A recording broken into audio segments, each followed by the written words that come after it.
Hey guys, by request, I wanted to do a video on what I bring for hunting gear. Now this is my actual backpack that I've been, well not backpack, this shoulder pack that I've been bringing hunting over the past couple of weeks. And I wanted to show you what's in there and what I typically bring on a typical day hunt. Now sometimes I do hunt, I do have like a deer camp where I'll go out and stay out for, kind of backpack and deer hunt for sometimes a weekend or even a week at a time. And that's a whole different set of gear, but this is just for your typical average day trip, kind of what you need and what you should be bringing with you during a trip. And there's a couple things that aren't in here, which we're going to talk about as well, but they are in there when I go out. We'll start with the little pockets first. See, in here is a pair of scent away gloves. These are those scent proof, just little thin gloves. They're nice just to have an extra pair in case yours get wet or whatever. Normally I keep my thick gloves in my jacket pocket, so it's always good to have an extra. You can tell there's one loose bullet in there. I always keep probably about 4 or 5 extra bullets in the pack. That way I do have them. I tell you what, I've never gone hunting and emptied my gun completely, so I've never gone out and hunted and shot 5-6 times in one day. So, but I always keep a couple extra. What happens if you drop your gun in water, it gets wet, any miraculous accident that can happen. I always keep a couple extra in my pack just to be certain.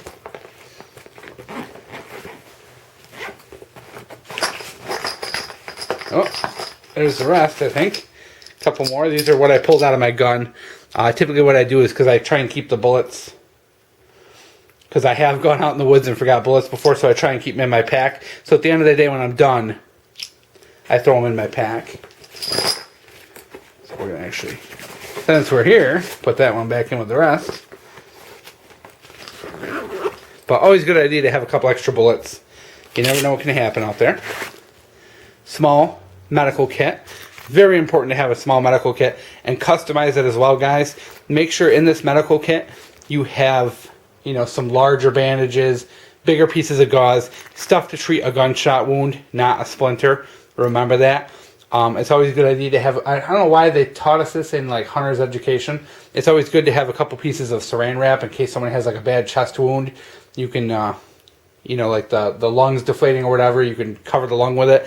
I remember something about it. So I just old habit. I always keep some like saran wrap and some large pieces of gauze and big band-aids and Neosporin and stuff like that in case I cut myself while I'm cleaning the deer or something like that. This is geared more towards like large trauma rather than small splinters and stuff like that. So kind of more of a kit geared towards trauma. So yeah, that's probably it in that one. We'll put those back.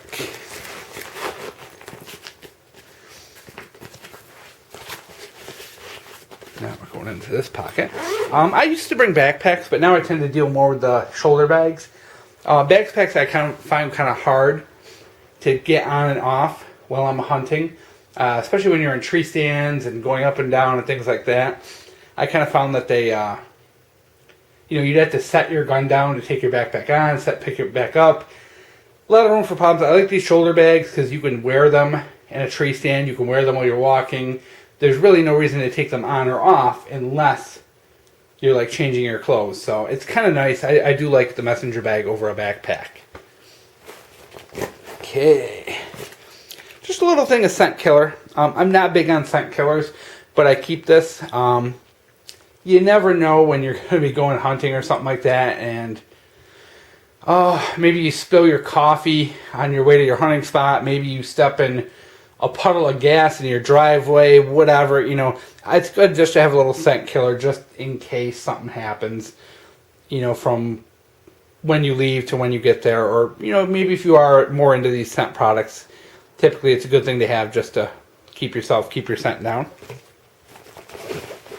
We have, this is my knife of choice when it comes to cleaning deer, the Cold Steel Fin Wolf. I've actually cleaned, I think, in the neighborhood of 5 deer with this knife. Holds a terrific edge. It's the, what steel is this? I think it's the 4116 stainless that Cold Steel uses on their budget line. I have great luck with this steel with cleaning deer and stuff like that. Holds a good edge. This one here, very sharp, has a good point for getting in when you're trying to get under the skin or get into tight areas. Very good and delicate for good delicate work. So that is my go-to knife for cleaning deer. My Backtrack, my Garmin Backtrack. Great thing to have, because I'll tell you what, guys, no matter how experienced you are in the woods, if you walk into the woods in the dark without a flashlight, you might get lost. I mean, I've done it. I've actually walked into the woods without a flashlight saying, I know where my spot is, I know where my tree stand is, and gone 100 yards, or I think 100 yards, and end up walking in, half circles and end up back at the road 100 yards from your car. Having a little small GPS, these are like $55-$60, and you can mark your car, you can mark your tree stand. Great item to have, because it's real easy to get turned around in the dark. And not that, when like out here where I am right now, you're not going to be lost for days. At most, you're going 4 or 5 miles in between roads. So worst case scenario, you end up someplace you don't know where you are and you have to hitchhike back to your car. But I like to avoid that, bring something like this. But if you're going on deeper trips into large wilderness areas, bring a compass, bring a map, bring a real GPS. Don't get yourself lost. Hunters get lost and killed every year. Don't take precautions. Hunting is a very dangerous thing to do, and even the best of us get lost, so don't think you're ever above and beyond getting lost. That's it for that one. Next, my tactical scarf, or schmega, or whatever they're called. I bring this, number one, I like the color. It's a good color for camouflage. Sometimes when the leaves are still turning, I will bring my tan one. If it'll help me blend in better, especially when I'm at a tree stand. So many uses for this. You can use it as a bandana, as a head wrap.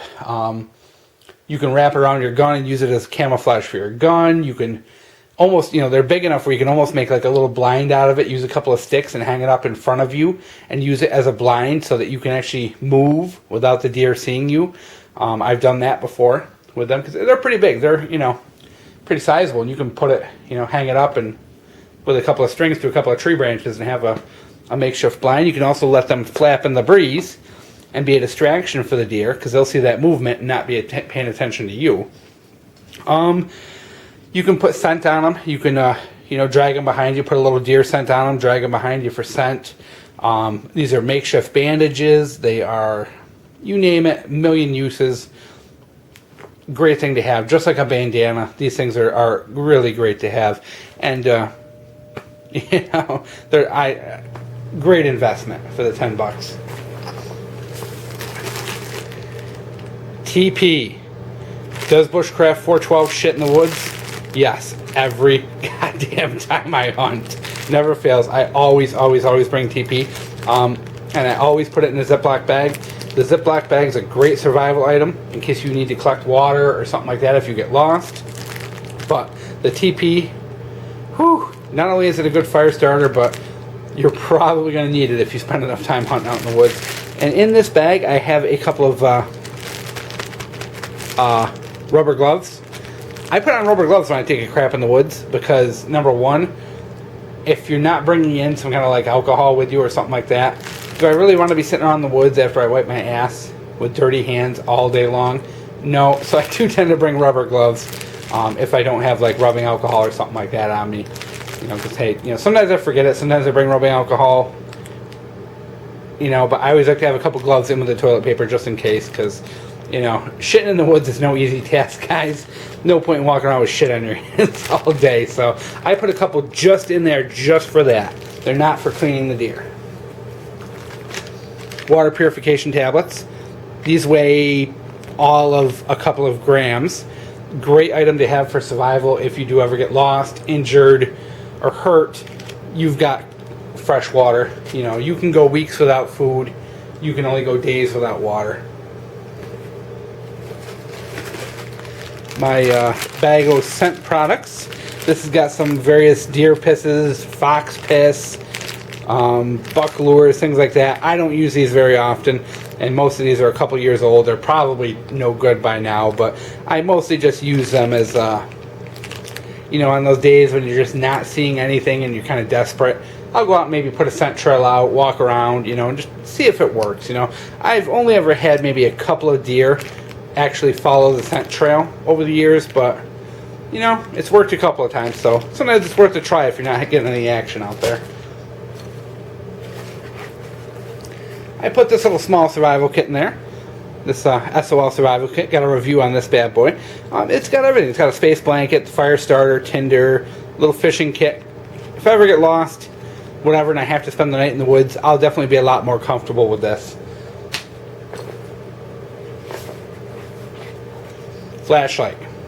Always bring a flashlight hunting, because even if you are coming in midday or after the sun comes up, if you get stuck tracking a deer after dark, having one of these is so vital. And not only that, but try and get one that strobes in case you need rescue. That's a lot more noticeable than a normal light. I like to have a headlamp because it lets you be hands-free. So if you are tracking or cleaning the deer in the dark, you have hands-free light. So I think a headlamp is way more important than a regular flashlight. Now, with that said, guys, don't forget, I also have a small flashlight on my keys for my EDC, so I do have a second backup to that, as well as a small split P lighter from CountyCom, so I have an extra fire source and light right in my pocket at any given time. We have just a couple of more loose gloves for cleaning deers. And last but not least, we have the Ruger LCP. I've been bringing this. And the reason why I've been bringing the Ruger is because I'm a firm believer if you shoot a deer and you wound it and it's thrashing around, trying to shoot it again with a rifle can be really difficult. It's surprisingly difficult to get a deer that's thrashing around with a rifle with a scope on it. So I like to have the pistol so I can get up close and just, you know, put the animal out of its misery. I don't like making them suffer. So I prefer to bring the pistol just for that reason.